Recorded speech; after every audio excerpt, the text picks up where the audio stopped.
Aujourd'hui, nous allons parler de deux clauses que l'on retrouve dans les contrats de distribution qui sont assez spécifiques à cet univers.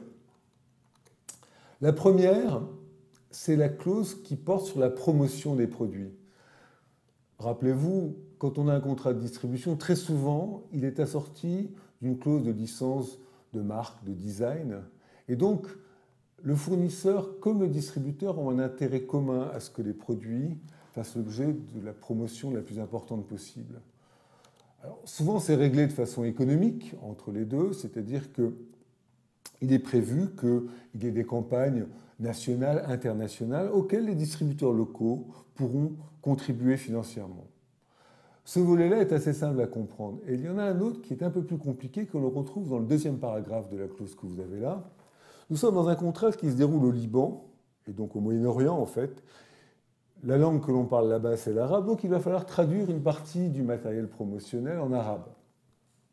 La tentation pour le fournisseur, c'est évidemment de dire c'est vous, distributeur, qui allez vous occuper de ça à vos frais. En fait, c'est une question plus compliquée qu'elle en a l'air, tout simplement parce qu'il y a d'une part un problème d'image sur lequel il est normal que le fournisseur puisse garder la main, et il y a d'autre part un problème de responsabilité.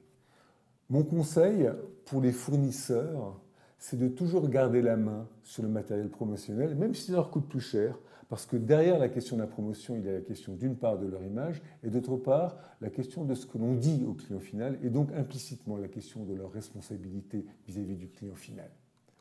Ça, c'est la première clause qui me paraît importante dans un contrat de distribution. La deuxième, c'est celle qui porte sur le sort des stocks à l'expiration du contrat. Encore une fois, dans une logique qui est liée au fait que derrière le contrat de distribution, on retrouve une licence de marque. Vous vendez mes produits, donc vous avez le droit d'utiliser ma marque, mon enseigne, vous avez le droit de faire de la promotion sur ma marque, mon enseigne. Que se passe-t-il à l'expiration du contrat? Eh bien, très logiquement, la licence liée à ma marque expire au moment de l'expiration du contrat. Le problème, c'est que ce jour-là, il est fréquent que le distributeur se retrouve avec un stock de produits invendus. Et ce stock de produits invendus, comment peut-il le vendre s'il n'a plus le droit d'utiliser la marque et l'enseigne liée au produit en question? Donc ce que l'on prévoit dans un contrat de distribution, très souvent, c'est une période de transition. Et cette période de transition, elle est en fait très variable parce que c'est une clause qui dépend fondamentalement de la suite des événements. Si on a un distributeur exclusif qui bénéficie d'un droit d'usage exclusif de la marque, que le contrat expire et qu'on prend un autre distributeur exclusif, il est normal de ne pas vouloir concurrencer le second en laissant le premier continuer de vendre les produits. C'est la raison pour laquelle, dans un cas comme celui-là, on ne prévoit pas de clause de transition, on prévoit une reprise des stocks à l'expiration du contrat.